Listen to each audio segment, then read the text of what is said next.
Welcome to the House of Kittens, everyone. This is Foodcat, and today we are playing Within Deep Sorrows. And that was literally the hardest thing to say in my Let's Plays, because I'm really bad at saying Within Deep Sorrow. I always say Wednesday Deep Sorrow. But I did it right this time, so let's play now. Yay! In 1994, a demonic presence had entered a different dimension. Dreams Johnston Barker had suffered from this monstrous demon. Pestering within him, he had no choice but to face his fears and to seek throughout his nightmares. His consciousness guided him, searching for a particular object that has personal to him only. In Barker's case, ones who would deliver diary something. I knew it in right there. So yeah, I don't think anyone was able to read that so fast. I mean, I was just fucking around there because I know it was gonna end sooner or later. And let's begin the game. Dream 1. I had to record this game so many times because of how much I messed up. It was one point where I'm messing up 5 times with the whole introduction, and the other time the camera's just shutting off a lot. I gotta figure out how to stop the camera from shutting off a lot. Apparently that's like a usual thing on this camera, which is pretty crappy. That's the bad thing about having this camera, like it would always do something stupid like that. Alright, so it's 1958 at Williams School in the middle of heaven. And you can see a little bit of specks of heaven out there. There's a little bit of clouds, a little bit of light, and black rain. Not sure why there's black rain. And I believe we're gonna find a paperclip here, because a paperclip opens doors just like toothpicks were. Paperclips also, did you see that? Paperclips also open like the iPhone SIM. There we go. Because I had to do that so many times, my iPhone won't let me put the phone into my pocket, because if I do that, then it would have no SIM, which is kind of crappy. Okay. I got the paperclip now. This is a schoolyard where I used to get bullied. Everybody would always call me Cat Ball Titties, or Nancy Nick's motherfucker ball sack with cats in it. Everything has to have cats in it. If there's gonna be an insult, it's always gonna have cats. So if anyone dislikes me out there, always put cats at the end, like motherfucker and / cats. I would always respect that. Okay, let's play Skyrim / Fallout, apparently, to that paperclip into the door. Well, that's a pretty unique way to say loading. Now I'm finally awake. And watch out, Freddy Krueger might be out here because there's a claw scratched onto one of the boards. We gotta find a... There we go, batteries. Random batteries in a desk. All set up for me for a horror game.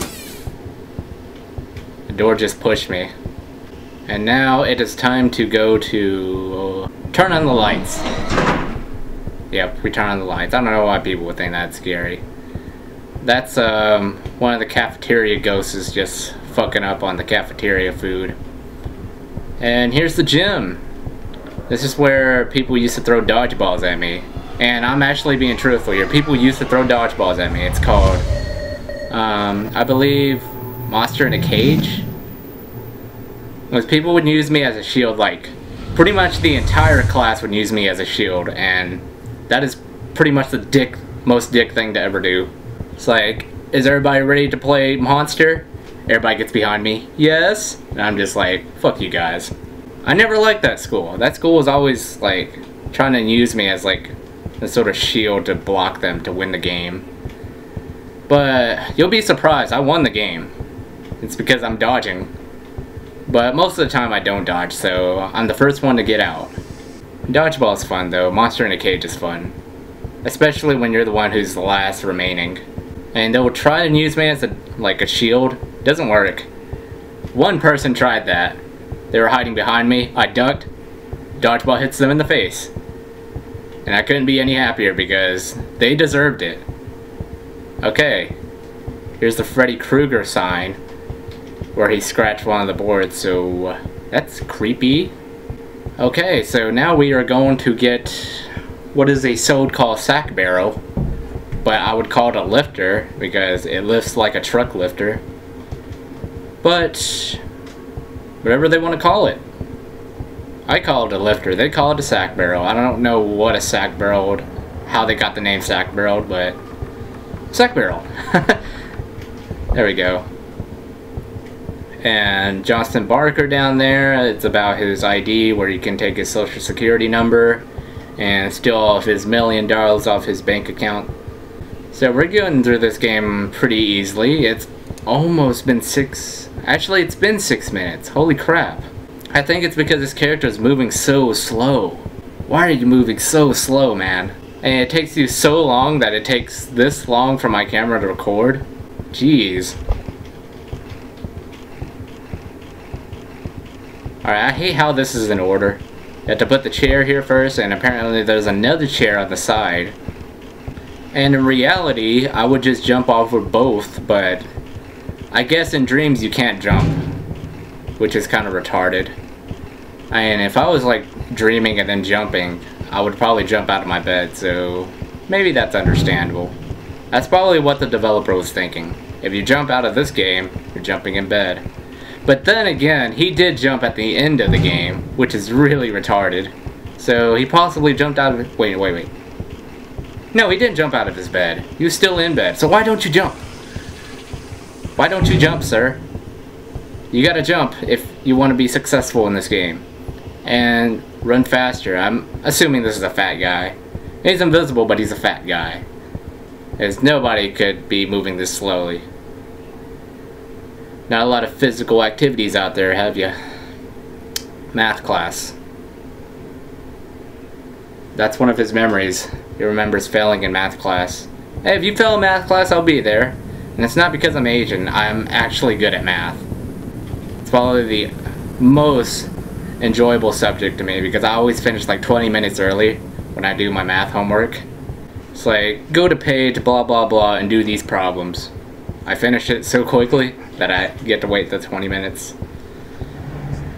Okay, so now we are going to get, apparently it's called a Jimmy bar, when I would call it a crowbar. So as you can see from all this commentary that I'm saying here, I've already played this before. It's been a while though. I played this when it first came out. But it's been forever, like I said. So things might happen surprisingly into my thoughts. But you never know. The fearless guy, he can get scared, he can sometimes get not scared. Yeah, here we go. We're going inside the girls' bathroom.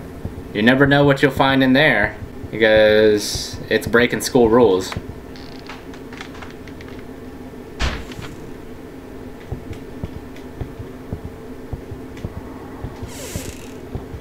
I believe we're finding a key here. And that's why you don't go into a stall of an ugly girl's place. Let's try it again. I like how it tells me, last checkpoint, I just ended up where I died at. That's not even a checkpoint, that's just... Wow. I didn't know what to say. That's not a checkpoint though. That's a death point. Where'd you die last time? Okay, here comes a chair, floating on itself. Which isn't making any sense whatsoever. First there was a bagged woman, now there's some ghostly shit happening. Okay, where am I at? You've been seen. Ah! I'm just fucking around so badly with this game. I mean, they're trying to scare you, but it doesn't work. Oh no! I fell down the stairs! Oh! But all of a sudden, there's a ladder behind you. What a convenience! It's like so role-played. Another sack barrel. Okay, I'm not sure if that was my shadow or a fat person's shadow. There's something here that I need to click. Is it this? I have no idea what just happened. Okay, there we go. And now we are off to find the flashlight for the Well, why? The flashlight bulb. We have the flashlight, it's just for some reason it went out of nowhere. Which is kind of stupid because we didn't see that happen in the first place. Not sure why it's not letting me grab. There we go. And yeah, the most badass flashlight on earth right here. Because nothing can beat this, not even slender flashlights like the crane lantern. This is better than the crank lantern because crank lantern you have to constantly push it back up to make it lighter. Which is kind of sad.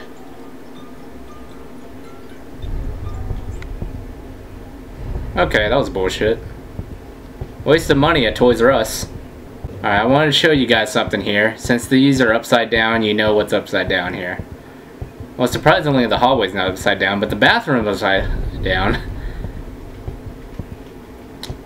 See, when you make a girl angry because she has a bag on her face and she thinks she's really ugly, she would put the bathroom upside down so you wouldn't be able to use it. Kind of sad, but that's what you get when ugly people are being insulted. I mean, heck, if people insult me for being ugly, I would just flip the bathroom upside down too. And I'm not going to go through much on these upstairs because there's really not much. That was one of your jump scares. It's not really that scary. Like, every other room you go to in this game is pretty much going to be empty. It's not going to be scary whatsoever. They're just going to try to scare you because of how horrific, like, all these places are. And the key. That was by far the most difficult key to ever find because it's just randomly laying there. I don't know how people could find that. It took me about, well, from afternoon to all night to find it, which was kind of sad. And if the developer made that a little bit more simplistic, that would be awesome. And now we're gonna open the door. And get, I believe, is a diary. And the game ends from there. Nothing else. Barker's diary. Oh, okay. I'm still trying to figure out what does Barker have to do with the player. Slow-mo jump! I almost fell. Somehow, so yeah. No physical activity for this motherfucker.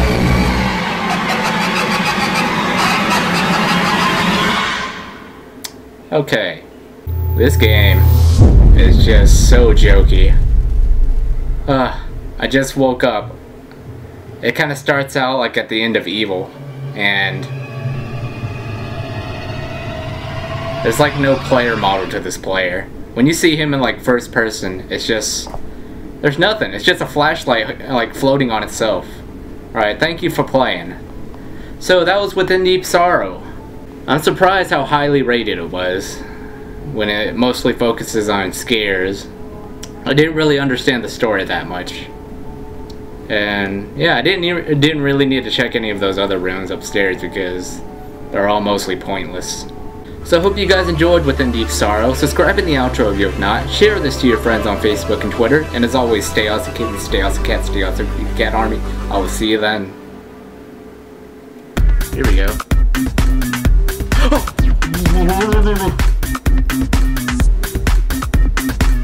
Oh no, it's the puddle of disabilities.